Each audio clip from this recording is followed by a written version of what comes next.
Here's something that will make you appreciate modern paternity tests in a whole new way. For almost the entire history of our species, roughly 300,000 years of anatomically modern humans walking around on this planet, nobody knew with certainty who the father of a child was. Not the mother, not the father, not anyone. Paternity was, for most of human existence, a biological mystery wrapped inside a social construct held together by proximity, resemblance, trust, and a significant amount of collective willful ambiguity. This is not a minor detail. This is one of the most consequential biological facts in human history, the uncertainty of paternity. What evolutionary biologists sometimes call paternity confidence shaped how human societies organized themselves, how resources were distributed, who inherited what, how men and women related to each other, and how entire kinship systems were built. Understanding how ancient humans dealt with this problem is essentially understanding the deep architecture of human social life. And the answer, as you might expect, is complicated and strange and occasionally hilarious. And it tells you things about modern human behavior that are considerably more uncomfortable than most people expect. Let's start at the beginning. First, understand why paternity uncertainty exists in the first place, because it's not universal in the animal kingdom. Some species don't have this problem at all. Male seahorses carry the young themselves. Male emperor penguins incubate the single egg on their feet while the female is away. In these cases, paternity is not in doubt because the male is physically present throughout the process, in a way that makes confusion impossible. Mammals, unfortunately, do not work this way. Internal gestation, yes. Pregnancy happening inside the female body means there is always a window of time during which fertilization occurs that the male cannot directly observe or control. The female carries the offspring. The male's contribution is invisible and essentially unverifiable by direct observation. He was there at the relevant moment, or he wasn't. He has no way to know for certain which of his sperm, if any, made it. And if other males were also present at the relevant moment, the uncertainty compounds dramatically. This creates a fundamental asymmetry in mammalian reproduction. A female always knows her offspring are hers, she gestated them, she gave birth to them. The biological connection is direct and unambiguous. A male never knows for certain. Maternal certainty is absolute. Paternal certainty is probabilistic. And probability, as any gambler will tell you, is a deeply unsatisfying foundation for making major life decisions. Natural selection has responded to this problem in different ways in different species. In some, males simply don't invest in offspring at all. They mate and leave, contributing genes but nothing else. In others, males evolve elaborate mate-guarding behaviors, keeping females away from other males during fertile periods to maximize paternity confidence. In others, social structures develop that tie males to females in ways that increase the probability of paternity enough to make investment worthwhile. Humans characteristically manage to do several of these simultaneously, and then layer an enormous amount of cultural complexity on top. So what did early humans actually do? The honest answer is that they probably didn't think about it in the way we're framing it now. The concept of biological paternity, the specific understanding that a particular male's genetic material combined with a particular female's to produce a child, requires a level of biological knowledge that didn't exist in a formal sense. For almost all of human prehistory, the connection between sex and reproduction, while obvious to us, is not self-evidently obvious in a world where you don't know about sperm and eggs and fertilization, where the gap between conception and birth is 9 months long, and where sex is a frequent and not particularly ceremonial activity. Several anthropologists have documented traditional societies in which the connection between sex and reproduction was understood differently than in the modern Western framework. In some cultures, pregnancy was believed to require multiple sexual acts over time, with the child being formed from accumulated contributions from multiple partners. And as we have others, the soul or spirit of the child was understood to arrive independently of any male contribution. The Trobriand Islanders of Papua New Guinea, famously studied by Bronislaw Malinowski in the early 20th century, were reported to have no cultural concept of biological paternity. They believed children were the result of ancestral spirits entering the mother, with male sexual activity serving a social rather than biological function. This is not universal, and Malinowski's findings have been debated and partially revised by later researchers. But it points to something real. The cultural understanding of how reproduction works has varied dramatically across human societies. And in many of these framings, the question of who is the biological father was either not asked, or was asked very differently than we would ask it now. What hunter-gatherer societies did understand consistently was social paternity, the social father. The man recognized by the community as responsible for the child, regardless of precise biological relationship, is a near universal feature of human societies. And social paternity was established through behavioral and contextual cues, rather than through biological knowledge. The most powerful of these cues was proximity and relationship. The man who was in a recognized partnership with the mother at the time of the child's birth was in virtually every cultural context the social father of the child. This is so consistent across human cultures that it appears to be a deep behavioral default. Humans are predisposed to assign paternity to the partner, in the same way that they are predisposed to attribute other things to the most contextually obvious cause. This makes evolutionary sense even in the absence of certainty. If you are a man in a long-term partnership with a woman and she gives birth to a child, the probability that the child is yours is meaningfully higher than zero. How much higher depends on the nature of the relationship and the social context, but it's not zero. Investing in that child, even with incomplete certainty, may be worthwhile if the probability is high enough, and if the alternative, investing in nothing, produces worse outcomes for your genes in the long run. The math of expected value, run unconsciously by evolved psychology rather than conscious calculation, can produce investment even under uncertainty. Resemblance is the other major paternity cue, and it's one of the most fascinating rabbit holes in human evolutionary psychology. Humans are extremely attentive to physical resemblance between children and potential fathers.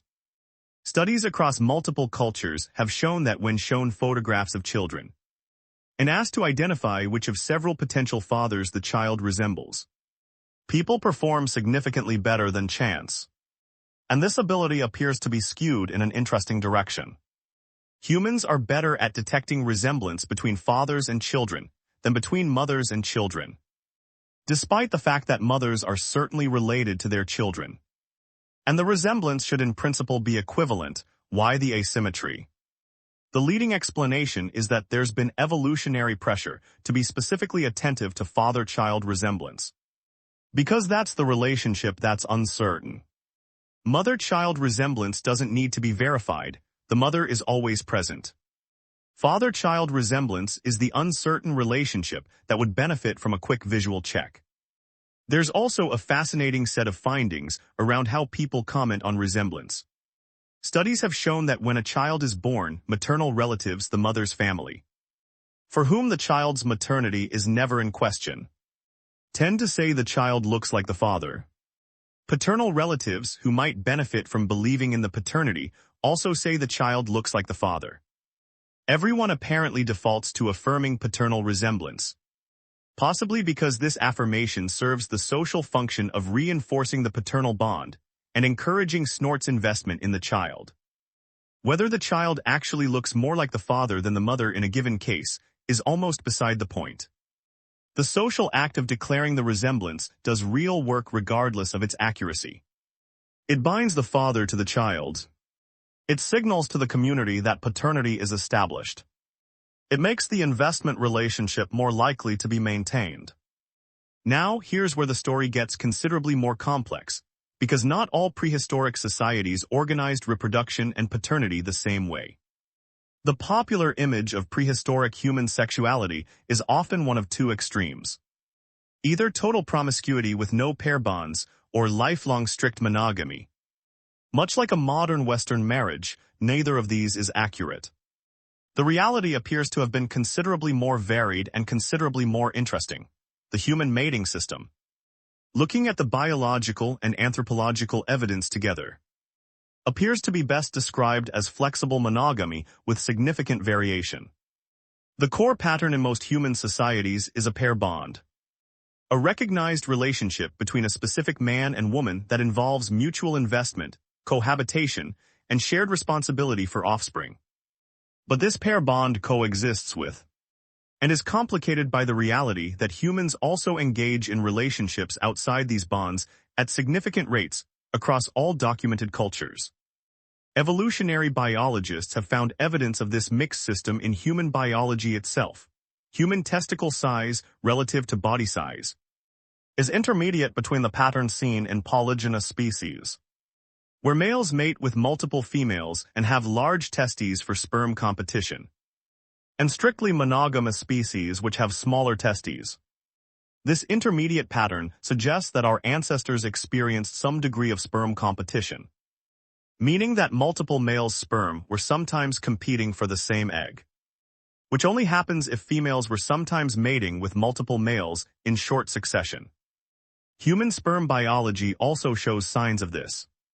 Some research has proposed that human sperm morphology includes not just sperm optimized for fertilization, but also sperm specialized for blocking or incapacitating competitor sperm, so-called kamikaze sperm. This remains controversial, but if accurate, it's an arms race that only makes evolutionary sense if the race was actually run.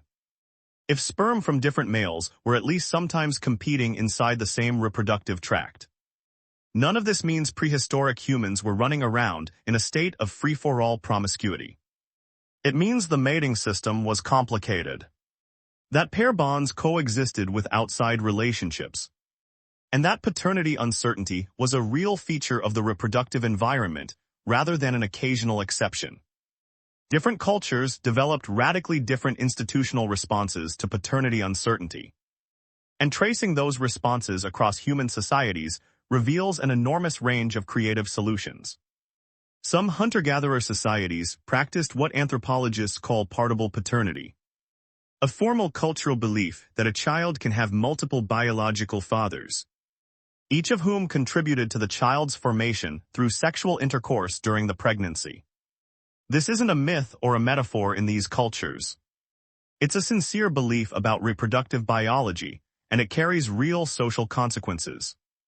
In partible paternity societies, typically found in parts of lowland South America, a child's mother may formally recognize several men as co-fathers, each of whom then takes on some responsibility for the child's welfare. Remarkably, this system appears to work. Studies of partible paternity societies have found that children with multiple recognized fathers sometimes have better survival outcomes than children with a single recognized father, because multiple men are contributing resources, food, protection, and investment. The biological fiction of shared paternity produces real social benefits through the mechanism of distributed investment. This is a stunning example of a cultural belief that, whether or not it's biologically accurate, solves a social problem effectively. Paternity uncertainty doesn't have to be resolved to be managed. Distributing the uncertainty across multiple men distributes the investment and the risk simultaneously. As human societies became more complex, as casephar rises, as they shifted from small nomadic bands to settled agricultural communities, and eventually to stratified societies with property, inheritance, and formal political structures, paternity uncertainty went from being a manageable social ambiguity to a potential civilizational crisis. Here's why. In a mobile hunter-gatherer band with communal resource sharing, the EOS here question of exactly which man is the biological father of a particular child is important for social bonds and investment. But it doesn't have catastrophic consequences if it's wrong. Resources are shared. Children are somewhat collectively raised. No one is going to inherit a kingdom or a field or a herd of goats based on whose son they are. Once you have agriculture, you have property. Once you have property, you have inheritance. Once you have inheritance, you have an enormous amount riding on paternity certainty. Who is this man's legitimate son, who inherits the farm, who becomes the next chief, who gets the cattle? Suddenly, the old flexible ambiguity becomes intolerable because the stakes are enormous. This is the moment in human history when paternity certainty became an obsession, and when societies began constructing elaborate institutional mechanisms to try to achieve it. The most universal of these mechanisms was the control of female sexuality. Across virtually every agricultural and pastoralist society in history, the development of property and inheritance was accompanied by increasing restrictions on women's sexual freedom. Virginity before marriage, ensuring no prior relationship had compromised the paternity of future children. Fidelity after marriage, enforced through social pressure, legal sanction, and in many societies, violence. Physical seclusion of women in some cultures, limiting their contact with men other than their husbands. Clothing norms that signaled the enclosed and controlled nature of female sexuality. Bride price or dowry systems that formalized the transfer of reproductive access, along with the woman herself. These are not coincidentally similar across cultures. They are convergent solutions to the same problem. In a world where property passes through the male line, men needed to be as confident as possible that the children they were investing in and bequeathing property to were actually theirs. The entire apparatus of female sexual control that characterized most of recorded human history is, at its core, a paternity verification system. A brutal, oppressive, deeply damaging paternity verification system. But that's what it was built to do. The legal systems of ancient civilizations show how seriously this was taken. Ancient Mesopotamian law. Some of the oldest codified legal text we have contains detailed provisions around marriage, adultery, and the legitimacy of children. The Code of Hammurabi, dating to around 1754 BCE, treats adultery as a capital offense. Ancient Roman law had elaborate distinctions between legitimate and illegitimate children with dramatic differences in inheritance rights, social status, and legal standing.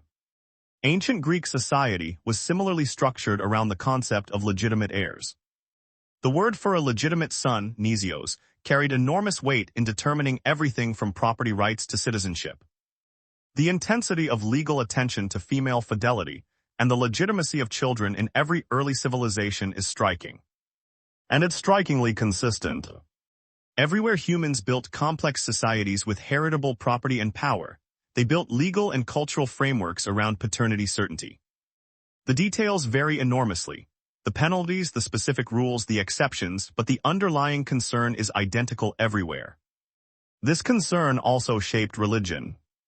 The insistence on female sexual purity in many major world religions, the elevation of virginity, the severe treatment of adultery, the complex rules around marriage and its dissolution, reflects the same deep anxiety about paternity that drove legal systems. Religion provided supernatural sanction for rules that served, among other functions, the social management of paternity uncertainty. Breaking fidelity wasn't just socially damaging. In many religious frameworks, it was a sin against the divine order. The stakes couldn't be higher. Physical appearance remained a fallback verification system throughout all of this, and humans remained intensely attentive to it. The anxiety of an uncertain father inspecting a newborn for signs of resemblance, documented in literature, folklore, and personal accounts across cultures and centuries, is a universal human experience. Does the baby have my nose, my eyes, my ears? The search for resemblance in a newborn's face is, in part, a deeply ancient paternity assessment. Behavior dressed up in the language of affection. There is something almost poignant about how inadequate this system is. Newborn babies across all human populations tend to look somewhat alike. The features are not yet fully developed. The resemblance to any specific adult is usually ambiguous at best, and yet people do it.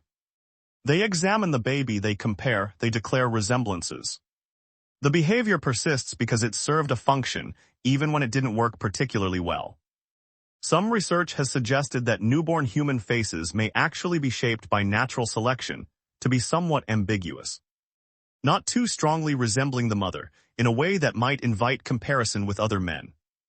This is extremely speculative, and the evolutionary story would be complex. But it raises the intriguing possibility that the uncertainty around newborn resemblance is not just an accident of developmental timing, but may have been shaped by competing evolutionary interests. Bloodlines, family names, and lineage systems were the cultural technologies that societies developed to manage paternity certainty at the population level when individual verification was impossible. A family name transmitted through the male line is a social technology for tracking paternity across generations. It says this person is part of this lineage, which means all the men in the chain of descent are the recognized fathers of all the children carrying the name. The name doesn't prove anything biologically. It asserts a social claim and creates a framework of accountability. The man whose name the child bears is the recognized father, with all the social obligations and legal rights that entails. Regardless of biological truth, clan and lineage systems in many societies serve the same function at a larger scale. Your clan membership told you who your recognized ancestors were, who your obligations of loyalty and support extended to, and who you could expect those obligations from in return. These systems required, as a foundational assumption, that the chain of paternity they encoded was accurate enough to be meaningful. Maintaining that accuracy required the social and legal enforcement of female fidelity. The two systems, the kinship structure and the control of female sexuality, were inseparable. Hereditary monarchy is perhaps the most extreme version of this logic. The entire system of hereditary rule depends on the reliable transmission of recognized paternity. The son inherits the throne from the father, and the legitimacy of the succession depends entirely on the son actually being the father's son. The enormous historical attention to the fidelity of queens and the legitimacy of royal heirs reflects the fact that the stakes of paternity uncertainty, when the inheritance in question is an entire kingdom, are maximally high. Wars have been started, dynasties ended, and thousands of people killed over questions of royal paternity. The same biological uncertainty that a hunter-gatherer managed through flexible social norms became, in the context of hereditary power, a potentially civilization-altering crisis. And then in 1984, everything changed. The development of DNA paternity testing.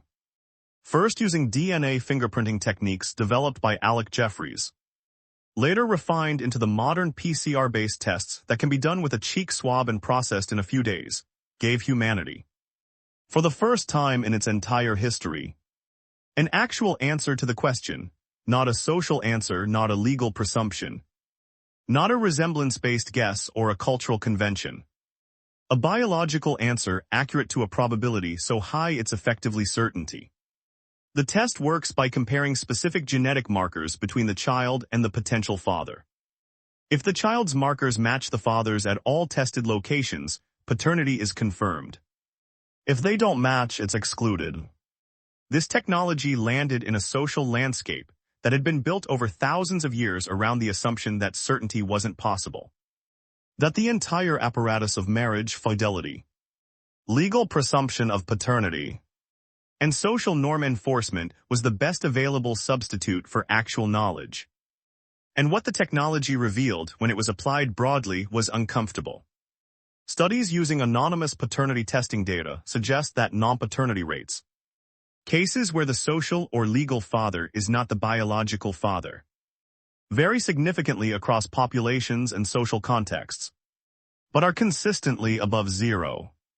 Estimates range from around 1 to 30% depending on the population studied, the time period, and the methodology.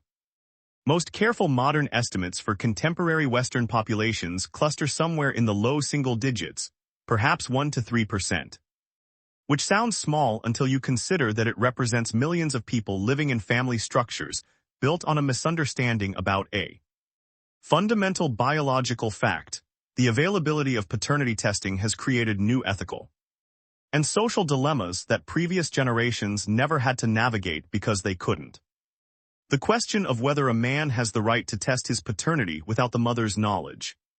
What should be done with the information if the result is unexpected? What the legal and emotional consequences are for all involved. These are genuinely new problems created by the sudden availability of an answer to a question that had been unanswerable for 300,000 years. Here is what all of this tells us. The question of how ancient humans identified fathers is not really a question about ancient humans. It's a question about the deep structure of human society. About why we built the institutions we built. Why we care about the things we care about. And what we were actually trying to solve with all of it. The answer is that we were always trying to solve paternity uncertainty, the pair bond, the marriage institution, the control of female sexuality, the legal presumption of paternity, the obsessive attention to resemblance in newborns, the family name, the hereditary succession, the clan system, all of it in whole or in part, is a response to the same fundamental biological fact. Mothers always know, fathers never could. Every culture in human history built its own answer to that problem using the tools available to it. Some built flexible systems that distributed the uncertainty across multiple potential fathers. Some built rigid systems of control that tried to eliminate the uncertainty through enforcement. Some built legal fictions that treated the presumed father as the real father regardless of biology. Some built elaborate kinship systems that made the question of biological paternity less important than the question of social paternity. None of them had the actual answer. We do now, and we're still figuring out what to do with it.